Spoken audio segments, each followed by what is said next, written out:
খুলনা 2 আসনের সাবেক সংসদ সদস্য, খুলনা মহানগর বিএনপির সাবেক সভাপতি নজরুল ইসলাম মঞ্জুকে খুলনা সিটির প্রশাসক নিয়োগ দেওয়া হয়েছে। মত অবস্থায় আপনার মনের অনুভূতি? যোগ্য লোককে যোগ্য জায়গায় বসানো, এইটাই হলো আসল কাজ।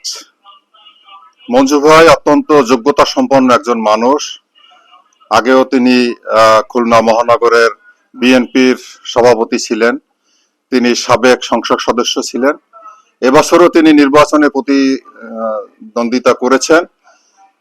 এই সিটটা মূলত জাতীয়তাবাদী দলের জন্যই সবসময়ের জন্য পেয়ে আসছে, কিন্তু কি কারণে তিনি হতে পারেন নাই সেটা জনগণ জানে।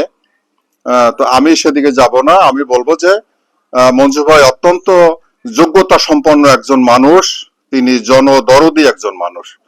আপনি লক্ষ্য করেছেন যে বাংলাদেশ বর্তমান যে সরকার, এই সরকারের প্রাইম মিনিস্টার জনাব তারেক রহমান, তিনি যে নির্বাচনী যে তার কমিটমেন্ট ছিল, জনগণের কাছে যে তার কমিটমেন্ট ছিল, সেই কমিটমেন্ট কিন্তু আজকে সরকারে কয়েকদিন হয় বসছে, কিন্তু এর ভিতরে আপনি লক্ষ্য করছেন যে তার যে কমিটমেন্ট ছিল যে তার ফ্যামিলি কার্ড দেওয়া, অত্যন্ত দুস্থ মানুষের কাছে এই রমজান মাসেই এই ফ্যামিলি কার্ড পৌঁছে যাবে। হ্যাঁ, এটা অত্যন্ত ভালো তার একটা উদ্যোগ।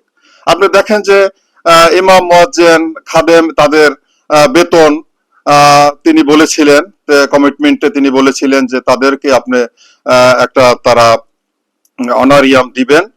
তো সেটা কিন্তু ইতিমধ্যেই সেটা মন্ত্রী পরিষদে সিদ্ধান্ত গৃহীত হয়েছে, এবং শহীদ রাষ্ট্রপতি জিয়াউর রহমানের যে খাল খনন কর্মসূচি যে বাংলাদেশে প্রচলন করেছিলেন, তার মাধ্যমে বাংলাদেশ খাদ্যে স্বয়ংসম্পূর্ণতা অর্জন করেছিলেন। সেটাই কিন্তু শহীদ রাষ্ট্রপতি জিয়াউর রহমানের সুযোগ্য সন্তান জনাব তারেক রহমান কিন্তু সেটা ইতিমধ্যেই বরিশালে একটা খাল পূর্ণ খননের জন্য উদ্যোগ নিয়েছে। আপনারা দেখেছেন, পেপার পত্রিকা এসেছে।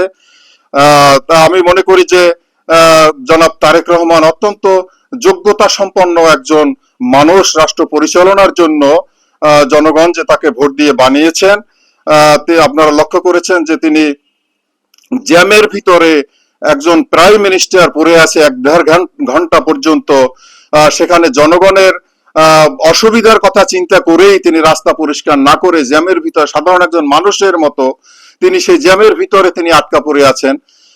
এটাই আসলে বাংলার মানুষ এত বছর ধরে চেয়েছিলেন, এবং আমাদের যে দেশনেত্রী বেগম খালেদা জিয়ার যে সংগ্রাম, গণতন্ত্রের জন্য যে সংগ্রাম, এই সংগ্রাম এই জন্যই সংগ্রাম করা হয়েছিল যে আমরা এইরকম একটা নূতন রাষ্ট্র, নূতন দেশ আমরা গঠন করতে পারবো, এই আশাই আমরা এই স্বৈরাচার মুক্ত জনগণ করেছিলেন, এটা আমার বিশ্বাস। তবে মঞ্জু ভাই এই পদের অবশ্যই তিনি সফলতা অর্জন করতে পারবেন।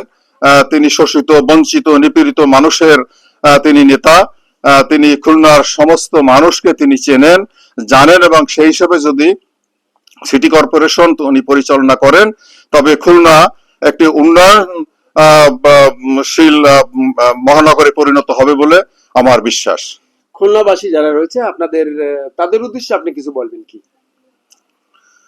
খুলনাবাসীর উদ্দেশ্যে বলবো যে খুলনার মানুষ অত্যন্ত ভালো মানুষ তারা, কিন্তু এই খুলনার উন্নয়নের জন্য